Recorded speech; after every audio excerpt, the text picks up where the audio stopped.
Distance अगर change नहीं होगी तो क्या हम ये बोल सकते हैं और हमेशा कांटेक्ट में है, इज ऑलवेज कांटेक्ट, और डिस्टेंस भी चेंज नहीं हो रही। तो सपोज करो कि अगर इसके ए की वेलोसिटी 10 सेंटीमीटर पर सेकेंड है, तो क्या हम बोल सकते हैं कि बी की वेलोसिटी एग्जैक्टली 10 होगी? 10 से ज़्यादा भी हो सकती है, 10 से कम भी हो सकती है।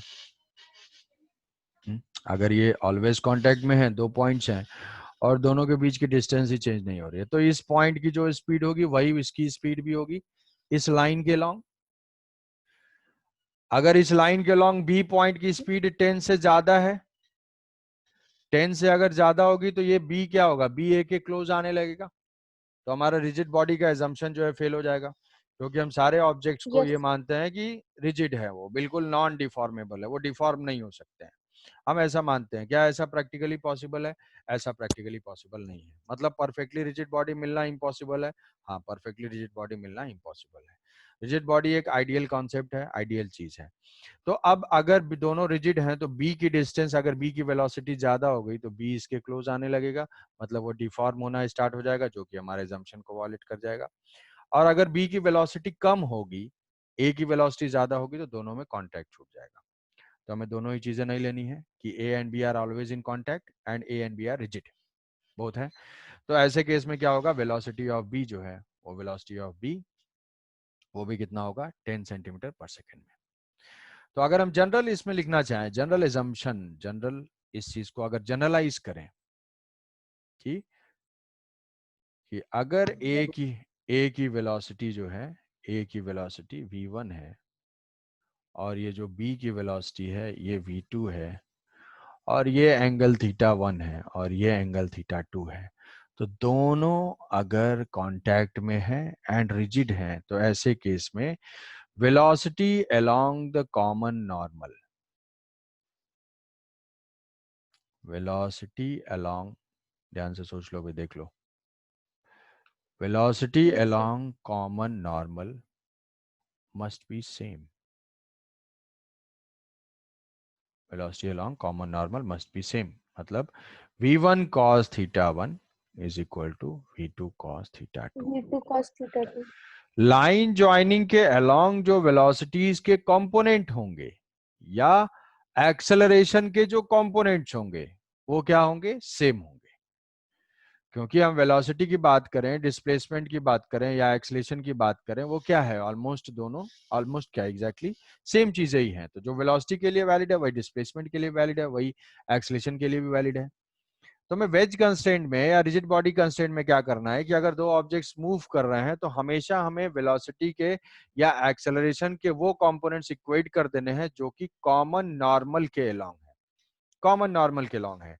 कॉमन नॉर्मल कैसे फाइंड करेंगे, जो भी टेंजेंट होगा, सरफेस जो सरफेस होगा वो टेंजेंशियल है, जिस डायरेक्शन में नॉर्मल फोर्स होगा, जिस डायरेक्शन में नॉर्मल फोर्स होगा। जैसे फॉर एग्जांपल, जैसे एक एग्जांपल बहुत ही टिपिकल सा एग्जांपल है, हर जगह वही एग्जांपल दिया हुआ होता है और वही एग्जांपल हम लोग भी ले लेंगे टिपिकल समझने के लिए।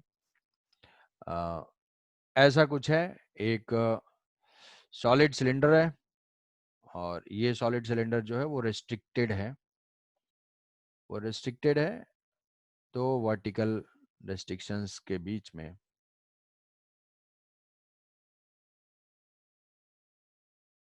ऐसा है, ये है, ये इस इंक्लाइन प्लेन पे रेस्ट कर रहा है अभी इस मोमेंट पे, और ये सॉलिड सिलेंडर है और ये दोनों साइड से रेस्ट्रिक्टेड है ऐसे, it can move only in vertical direction. तो ये रेस्ट्रिक्टेड है इसका मोशन, मतलब ये जो सॉलिड सिलेंडर है वो सिर्फ और सिर्फ वर्टिकली डाउनवर्ड डायरेक्शन में आ सकता है या अपवर्ड डायरेक्शन में जा सकता है, रेस्ट्रिक्टेड है। ये एंगल थीटा है, अब ये दोनों के एज जो है यहाँ पे कांटेक्ट में है, ये दोनों कांटेक्ट में है।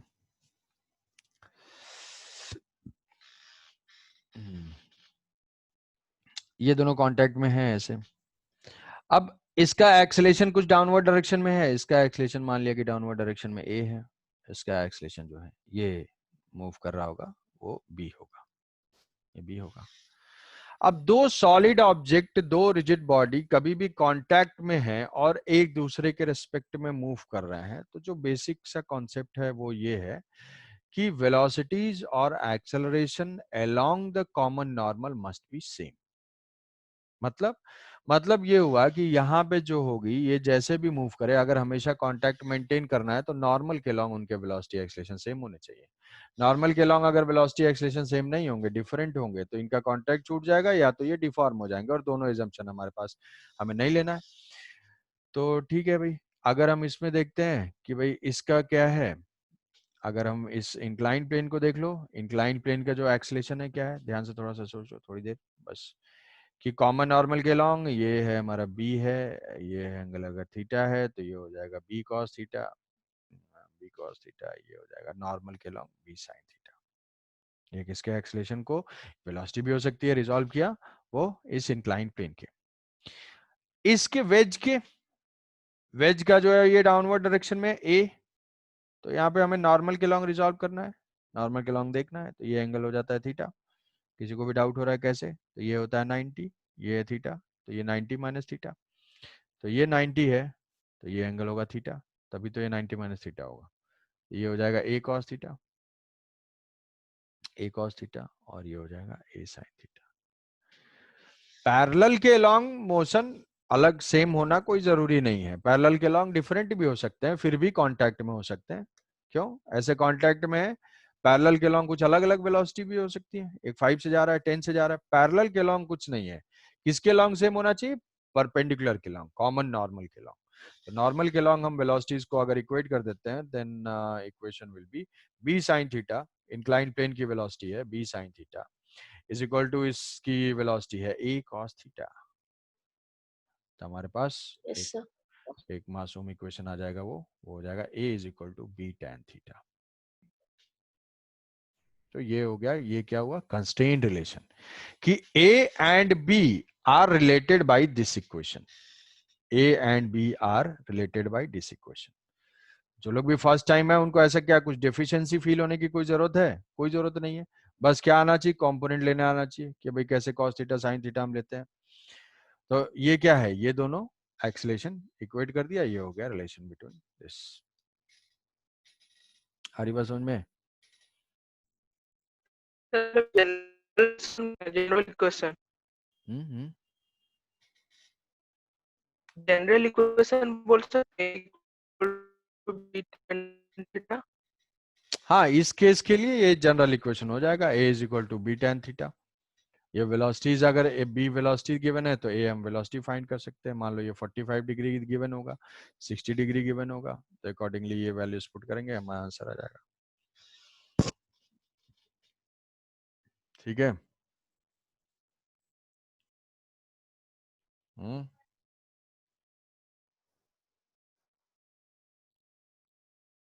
आगे समझ गए, किसी को कोई डाउट इसमें? No sir, no sir. ठीक है, नो सर।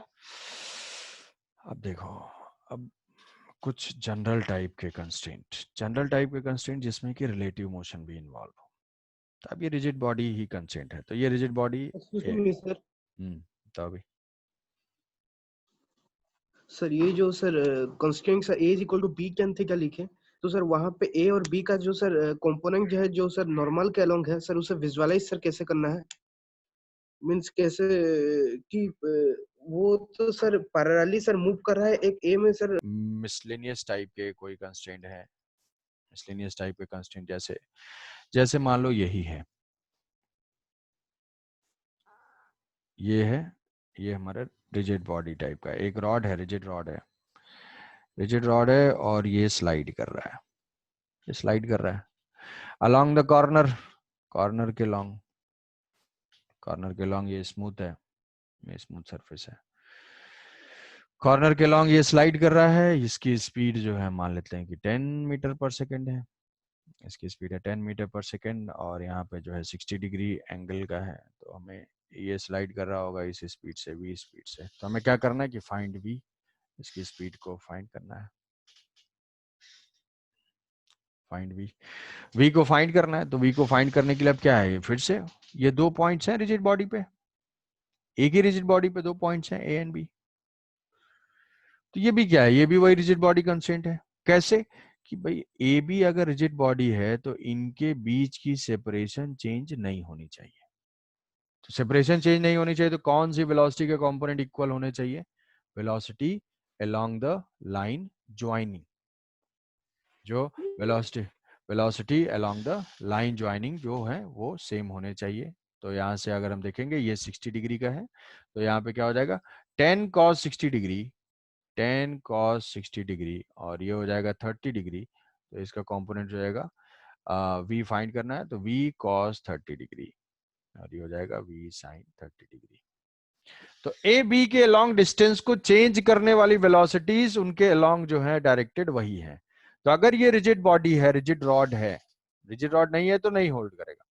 अगर रिजिड रॉड है तो हम क्या लिख सकते हैं कि 10 velocities along the length must be same, cos 60 degree is equal to v sin 30, sorry, v cos 30 degree, v cos 30 degree। तो जाएगा 10 into 1/2 is equal to v into ये हो जाएगा √3/2 cos 30 √3/2, ये कैंसिल आउट हो जाएगा तो v is equal to 10/√3 metre per second. क्या ये बात समझ में आ गई? सर ये इक्वेशन यस सर। कि ये थोड़ा समझ में नहीं है,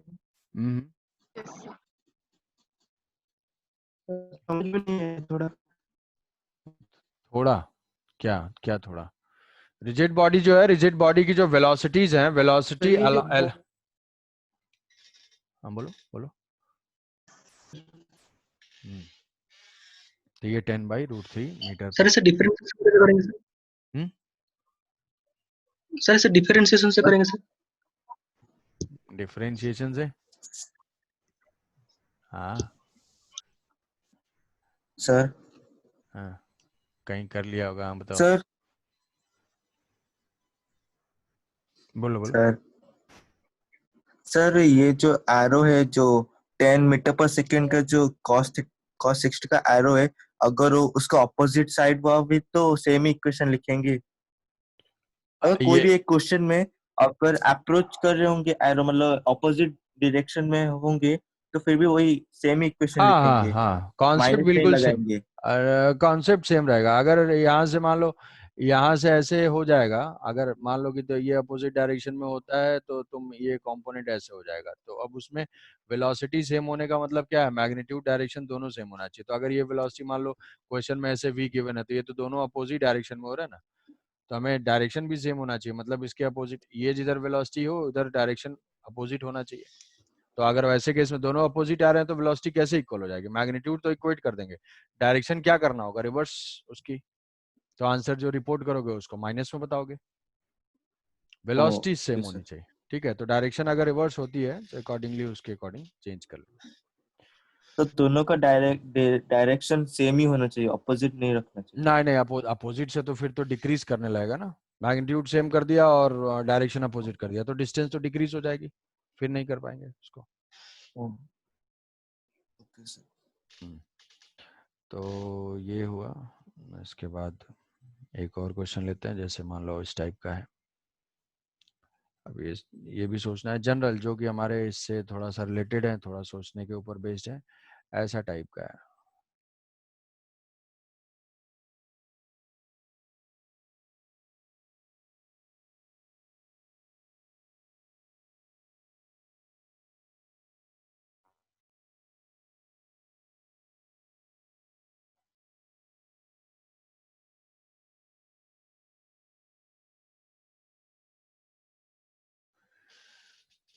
मान लो दिया हुआ है कि दिस कैपिटल, ये कैपिटल एम है, ये हमारे स्मॉल एम है।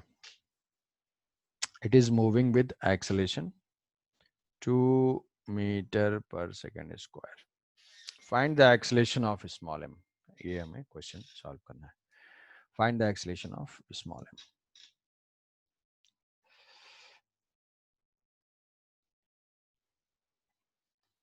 Find acceleration of small m.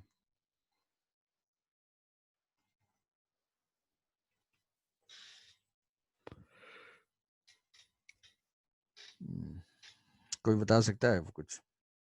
Tension वाला तो जानते ही हो।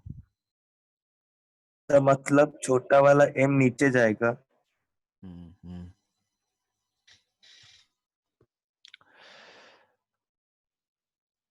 अब ये दोनों क्या है, इसमें देखो, इसमें दो टाइप के मोशन है, दो टाइप से, मतलब कभी भी ऐसे केस है कि दो ऑब्जेक्ट्स एक दूसरे के साथ स्लिप कर रहे हैं, तो एक तो ये है कि भाई कांटेक्ट में तो है ही हमेशा, ऑलवेज कांटेक्ट में ये है, कहीं पे भी गिवन है तो ये कांटेक्ट में है हमेशा, ये हमारा assumption है कि ये दोनों एक दूसरे के रिलेटिव मूव कर रहे हैं। तो दो टाइप के मोशन है, पहले मान लो कि इस स्ट्रिंग को यहाँ से फिक्स कर दो, इस स्ट्रिंग को यहाँ से फिक्स कर दो, स्ट्रिंग को फिक्स कर दिया, ब्लॉक नीचे नहीं आ सकता है। अब इसको हमने राइट वर्ड अगर शिफ्ट किया तो क्या ये स्मॉल एम भी इसके साथ साथ जाएगा? किस एक्सेलेरेशन से? सेम जो एक्सेलेरेशन इसका है वही एक्सेलेरेशन इसका होगा, मतलब एक तो मोशन है इसका इसके साथ साथ along with the capital M, दूसरा मोशन क्या है इसके रेस्पेक्ट में, relative to the capital M. तो अब हम इस हॉरिजॉन्टल वाले मोशन को फ्रीज कर देते हैं, उसको छोड़ देते हैं, ऐसा सोचते हैं कि अगर ये मान लो x डिस्टेंस मूव किया है, ऐसा x डिस्टेंस मूव किया है, तो ये स्ट्रिंग कितनी लूज हुई है? अगर ये यहाँ से x मूव किया है तो यहाँ से x ही स्ट्रिंग लूज हुई है। अब इस ज्वाइंट को अगर हम ओपन कर देते हैं, यहाँ से शिफ्ट किया, इस ज्वाइंट को ओपन कर देंगे तो ये कितना नीचे आएगा? x डाउनवर्ड ही आएगा, X डाउनवर्ड। x डाउनवर्ड आएगा। तो अगर यहाँ से इसके साथ साथ दो टाइप के मोशन है, सेम इस डायरेक्शन में x और इसके रिस्पेक्ट में x,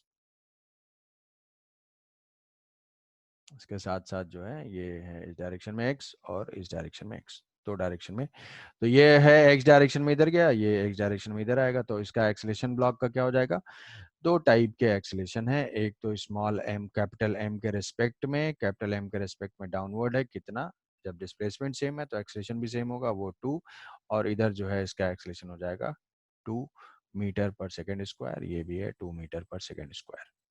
तो यहाँ से अगर पॉजिटिव हम ले लेते हैं, ये x ले लेते हैं, ये y ले लेते हैं, तो क्या हो जाएगा इसका एक्सेलेरेशन वेक्टर लिखेंगे 2 i 2 कैप मीटर पर second minus 2j cap, minus 2j cap. ये हो जाएगा एक्सेलेरेशन। ठीक है, समझ पाए कि दो टाइप, नीचे 2 मीटर पर स्क्वायर कैसे होगा? ये यहाँ से डाउनवर्ड डायरेक्शन में क्यों 2 मीटर? यहाँ से हाँ ठीक, यहाँ से x डायरेक्शन में पहले हमने इसको यहाँ से फिक्स कर दिया तो ये अब नीचे नहीं आ पाएगा, ये अगर ये मूव करता है x मूव करता है तो ये स्ट्रिंग कितनी लूज होगी? x स्ट्रिंग लूज होगी। अब जब यहाँ पे ये आ गई, यहाँ से अगर ये x यहाँ पे पहुंच गया तो हमने क्या किया, उस ज्वाइंट को ओपन कर दिया, जब ज्वाइंट ओपन कर देंगे तो जो x स्ट्रिंग है वही स्ट्रिंग इसको अवेलेबल होगी और ये x नीचे जाएगा, समझे? तो अगर ये x डिस्टेंस मूव करता है तो ये x ही नीचे जाएगा। हरी बात समझ में?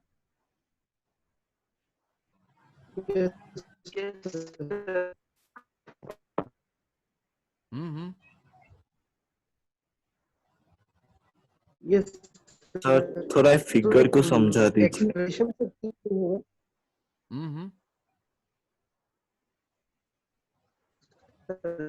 एक्सप्रेशन नीचे क्यों क्यों होगा? अरे यहाँ से ओपन करेंगे तो ये किधर जाएगा? नीचे जाएगा ना, किधर लूज होगा उधर ही तो जाएगा। देखो दूसरा सोचो, छोड़ो वो सब, किसी भी वर्चुअल वर्क हम जानते हैं, वर्चुअल वर्क जानते हैं, इसमें थोड़ा सा सोचना पड़ेगा। पर एक्सेलरेशन के केस में वेलोसिटी भी हाँ वेलोसिटी के लिए भी बिल्कुल सेम होगा। होगा तो सेम ही होगा। हाँ ये 2 मीटर पर सेकंड से जा रहा है तो ये आप इसके साथ एक्सेलरेशन को सॉल्व किए हैं, वैसे अगर वेलोसिटी भी होगा तो सेम ही टाइप में सॉल्व करेंगे। सेम होगा कि ये यहाँ से जो है x डिस्टेंस अगर मूव करता है, यहाँ से ऐसे मान लो, चलो यहाँ से हम देखते हैं वर्चुअल वर्क से इसको सॉल्व करते हैं। तो वर्चुअल वर्क में हमें एक्सेलेरेशन वेक्टर, ध्यान से सुनो, और पहले टेंशन दिखाना है। वर्चुअल वर्क में हम क्या करते हैं कि पहले टेंशन दिखाते हैं और एक्सेलेरेशन दिखाते हैं। तो हमें क्या करना है कि टेंशन डॉट एक्सेलेरेशन,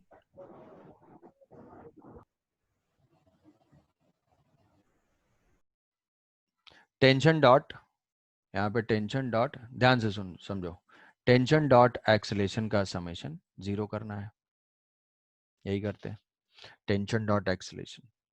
अब यहाँ पे जो एक्सेलेरेशन हम लेते हैं वो सारा एक्सेलेरेशन क्या होना चाहिए, acceleration of the particle, object का acceleration with respect to ground.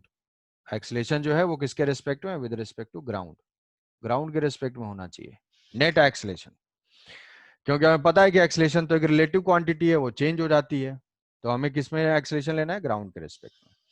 तो पहली बात तो तुम्हें ये समझ में आ रहा होगा कि अच्छा ठीक है, अब इस डायग्राम को देख के तो ये बात समझ में आ रही होगी कि जो इसका एक्सेलेरेशन है ब्लॉक का, वो एक्सेलरेशन 2 डायरेक्शन में है, एक तो इसके रेस्पेक्ट में भी जा रहा है, एक इसके साथ साथ जा रहा है, वो भी नहीं समझ में आ रहा है, उतना नहीं समझ में आ रहा है, वो भी नहीं समझ में आ रहा है, तो किसी भी एक प्लेन में किसी वेक्टर के कितने कंपोनेंट होते हैं, 2 कंपोनेंट होते हैं मैक्सिमम, म्यूचुअल परपेंडिकुलर कंपोनेंट्स बोल रहा हूँ, मैक्सिमम 2 ही हो सकते हैं। अगर ax और ay हमें नोन है तो वो वेक्टर नोन है, हम मान लेते हैं कि ये x है और ये y है, इस ब्लॉक का ये है, और इसका तो हमें गिवन है, इसका जो है कैपिटल M का तो गिवन है, तो हम क्या मान लेते हैं कि ठीक है चलो अब टेंशन इसके ऊपर दिखा लेते हैं, तो यहाँ पे टेंशन तो यही है, टेंशन T यही है, ठीक है, ध्यान से समझना, ध्यान से अटेंटिव। मैंने क्या करना था, ये टी डॉट ए करना था, टी डॉट ए में हमें एक्सेलेरेशन दिखाना था, एक्सेलेरेशन मतलब टोटल एक्सेलेरेशन वेक्टर, मतलब ग्राउंड के रेस्पेक्ट वाला एक्सेलेरेशन। अब मुझे भाई ये चीज श्योर नहीं है, अच्छा कहोगे कि सर इससे पहले तो ऐसा ए एक्स और ए वाई तो नहीं ले रहे थे, अरे वहां तो पता था ना कि टेबल के अलॉन्ग जा रहा है तो वो उसी डायरेक्शन में होगा वेक्टर, इससे ऊपर जो भी था वहां पे हमें डायरेक्शन नोन थी एडवांस में, तो ज्यादा टेंशन नहीं था एक्स वाई का। यहाँ पे जैसे यहाँ पे तो स्ट्रिंग के अलॉन्ग ही जा रहा है ऊपर, ये नोन है, तो ऐसे केस में तो हम लिख पाएंगे इजिली। यहाँ पे जो टेबल पे है तो वो तो टेबल पे ही जाएगा, टेबल तोड़ते हुए थोड़ी किसी भी डायरेक्शन में जाएगा, ये तो ऐसे ही जाएगा हॉरिजॉन्टल, इस डायरेक्शन में पॉजिटिव में जा सकता है, नेगेटिव में जा सकता है। जहां पे भी हमें नोन नहीं है वहां पे किसी प्लेन में मूव कर रहा है, और प्लेन में 2 डायरेक्शन पॉसिबल है, ए एक्स और ए वाई। क्या ये बात ठीक है? चलो, तो ये तो लिखा Yes, दिया। sir. अब हम देखते हैं ये कैपिटल एम को देख लेते हैं, कैपिटल एम को देखते हैं, कैपिटल एम के ऊपर क्या है। कैपिटल एम के ऊपर अगर हम देखेंगे तो वर्चुअल वर्क के हिसाब से ये जो है, ये पुली इसका पार्ट है, और इस पुली के ऊपर टेंशन टी ऐसे ऐड करा है, टेंशन टी ऐसे ऐड करा है, और यहाँ पे ये किससे जा रहा है, 2 मीटर पर सेकंड स्क्वायर गिवन है, वेलोसिटी एक्सेलरेशन डिस्प्लेसमेंट कुछ भी हो सकता है। पुली के साथ थोड़ा सा स्ट्रिंग हम लेते हैं, और ये टेंशन दिखा दिया, इसका ये एक्सेलरेशन वेक्टर है। हमें क्या करना है, T dot x T dot A 0 कर देना है, टी डॉट ए यहाँ पे 0 कर देते हैं, तो यहाँ पे क्या डॉट प्रोडक्ट ए एक्स और इसका 0 हो जाएगा। परपेंडिकुलर वेक्टर का डॉट प्रोडक्ट क्या होता है, 0 परपेंडिकुलर। Yes, sir. तो क्या ए एक्स और टी परपेंडिकुलर है, ए एक्स और टी परपेंडिकुलर है, तो इनका तो 0 हो जाएगा। क्या इसके डॉट प्रोडक्ट से हमें मिल जाएगा minus of T into A Y, T और ए वाई सिर्फ, ठीक है, minus T into A Y. अब इसके लिए क्या करेंगे, इसके लिए क्या है, टी डाउनवर्ड डायरेक्शन में है, 2 फोर्सेस एक्ट कर रहे हैं, एक टेंशन ये एक टेंशन ये, इसका भी डॉट प्रोडक्ट इसके साथ, इसका भी डॉट प्रोडक्ट इसके साथ, इन दोनों का डॉट प्रोडक्ट तो 0 हो जाएगा क्योंकि ये परपेंडिकुलर है, इनका डॉट प्रोडक्ट आएगा प्लस टी इंटू 2, ठीक है। तो क्या यहाँ से 0 से इक्वेट करने से क्या ए वाई की वैल्यू 2 आ गई। Yes sir. दुखी आत्माओं का दुख कुछ कम हुआ। हाँ सर।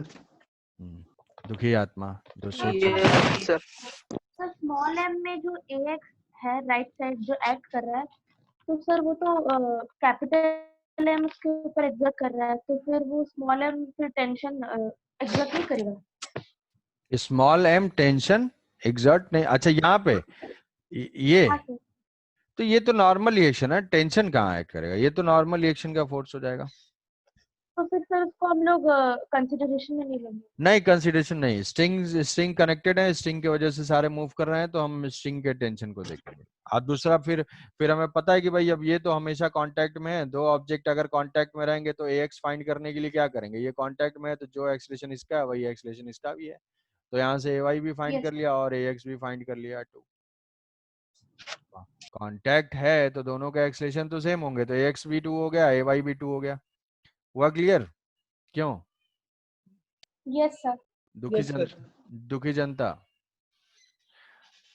अब यही चीज मैं बोल रहा था कि अगर ये x इस डायरेक्शन में मूव कर रहा है तो जब पुली के मोशन को हम फ्रीज कर देते हैं, स्मॉल m के मोशन को फ्रीज कर देते हैं, तो स्मॉल m के दो मोशन है, एक इसके साथ साथ मूव कर रहा है और इसको रोकते हैं तो एक इसके रेस्पेक्ट में मूव कर रहा है। तो पहले इसके साथ वाले को देखते हैं। अगर ब्लॉक को राइट वर्ड शिफ्ट करते हैं तो जैसा ये सिस्टम गिवन है उसमें एक्स स्ट्रिंग यहां से लूज हो जाएगी। ये मूव किया तो यहां से एक्स स्ट्रिंग यहां से लूज हो जाएगी। अब जब ये ब्लॉक यहाँ पे पहुंचा, पुली यहाँ पे अगर पहुंचता है तो अब ये यहाँ पे आ चुका है भाई, ये डिस्प्लेस करके डायग्राम ऐसे ड्रॉ किया, ऐसा डिस्प्लेस करके ऐसे डायग्राम ड्रॉ किया। तो जब एक्स स्ट्रिंग लूज हुई, अब हम जॉइंट ओपन करेंगे तो वो एक्स स्ट्रिंग क्या होगी, उस ये स्मॉल एम के लिए अवेलेबल होगी, उतना ही फटाक से ऐसे नीचे आ जाएगा। तो 2 सेंटीमीटर अगर इधर गया है तो वो 2 सेंटीमीटर उसके रेस्पेक्ट में नीचे स्लिप कर जाएगा और आंसर आ जाएगा। तो एक तो ये है सोचने वाला तरीका, एक तो जो है कि ये इक्वेशन लिख के कर देना है। दोनों तरीके में से जो भी कन्वीनियंट लगे, जैसे समझ पाओ वैसे समझ लो। समझ गए हो तो आंसर दे दो जल्दी से, ठीक है, तब मुझे समझ में आएगा कि तुम्हें समझ आया कि नहीं। जैसे मान लो कुछ नहीं, बस एक माइनर सा चेंज है, माइनर सा चेंज है। जो लोग अटेंटिव हैं, जिनको नींद नहीं आ रही है, ठीक है, नींद तो आ ही रही होगी कई को, अब तो ड्यूरेशन भी चेंज हो गया, ऐसे तो निकल लेते थे, ऐसे भी अभी भी कई तो निकल ही लिए हैं। ये यहाँ से ऐसा है, ये ऐसे है, और ऐसे एक ही स्ट्रिंग है, ऐसे आ रहा है।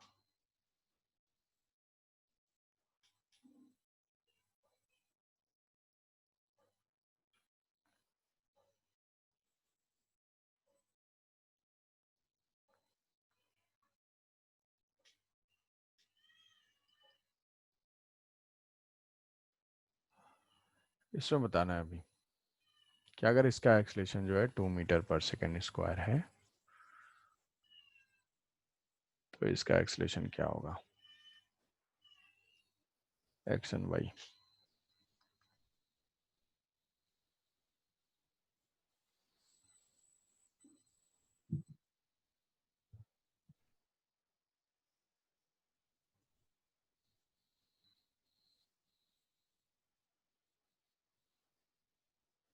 जल्दी बताओ, ऊपर सर वाले कैसे का। होमवर्क है? नहीं होमवर्क नहीं है, सर बताओ उसका ना, भी ऊपर वाले को बताओ। सर उसका भी 2i cap minus 2j cap ही होगा। अच्छा, कुछ चेंज ही नहीं हुआ है। सर -2i का -2j का -2i कैप -2j का, बच्चा ठीक है, तो वर्चुअल वर्क से ही कर लो। सर 4 होगा। Sir 2i cap minus 4j cap. ये कौन आंसर दिया? यस सर, हाँ सर ये होगा। आशुतोष। सर आशुतोष। ये जो है डबल हो रहा है ना, ये राइट की तरफ जाएगा तो एक तो यहाँ से एक्स स्ट्रिंग लूज होगी, जो ऐसे सोच सकते हैं, और यहाँ से भी एक्स स्ट्रिंग लूज होगी। यहाँ पुली के मोशन को रोक, ब्लॉक के मोशन को रोक देते हैं, यहाँ से अगर ये एक्स गया तो यहाँ से भी एक्स जाएगा, दो साइड से डबल स्ट्रिंग लूज होगी। तो 2x लूज हुआ तो ये जो है यहाँ से 2x नीचे आएगा, और इसके साथ साथ जाना है तो इधर 2 हो जाएगा और इधर 4 हो जाएगा। मान लो जो नहीं समझ पा रहे हैं उनके लिए कि यहाँ से अगर हम देखते हैं कि ये ब्लॉक के लिए पहले तो इसका ax और ay मान लेंगे, ax और ay मान लेंगे, क्या ax की वैल्यू 2 आ जाएगी? हाँ, दोनों सेम जा रहे हैं, सेम ही डायरेक्शन में, कांटेक्ट में भी है, तो ये सेम है। हमें ay के लिए टेंशन लेना है, तो ay के लिए टेंशन ये हो गया, और यहाँ से देखो टेंशन कितना हो जाएगा, क्या इस बिगर ब्लॉक पे कैपिटल M पे अगर डायग्राम वाइज हम सोचते हैं तो ये हो जाएगा, ये टेंशन T यहाँ से, ये टेंशन T यहाँ से, ये टेंशन T यहाँ से, और इसका एक्सलेशन है इस डायरेक्शन में 2। तो क्या लिख पाएंगे यहाँ से, क्या यहाँ से इसका इसका डॉट प्रोडक्ट 0 हो जाएगा, -t इंटू ay, और यहाँ पे tension T into T 2t plus 2t into 2 is equal to 0। तो क्या ay की वैल्यू आ जाएगी 4 मीटर पर सेकेंड स्क्वायर। क्यों भाई? Yes sir. Yes sir. तो what is the acceleration of small M? Acceleration of small M इसके साथ साथ 2 I cap minus of 4 J cap, ये हो जाएगा acceleration of the small M with respect to ground. तो ये जो है, ये दो क्वेश्चन जो है सॉल्व करना है, ये 30 डिग्री है, इसको जो है सॉल्व करना है। एक तो ये है, कोई आंसर बता पाएगा तो ठीक है। Acceleration of small M with respect to ground, ground के रिस्पेक्ट में ये है कैपिटल एम, ये गिवन है, ये एंगल 30 डिग्री है और ये 2 से जा रहा है। और दूसरा है कि ऐसा है, दो ब्लॉक ऐसे हैं, एक ऐसे है,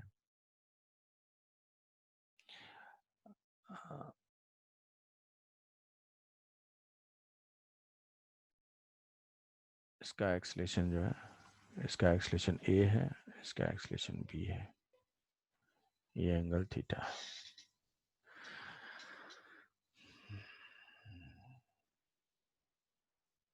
एक्सेलेरेशन ऑफ स्मॉल एम,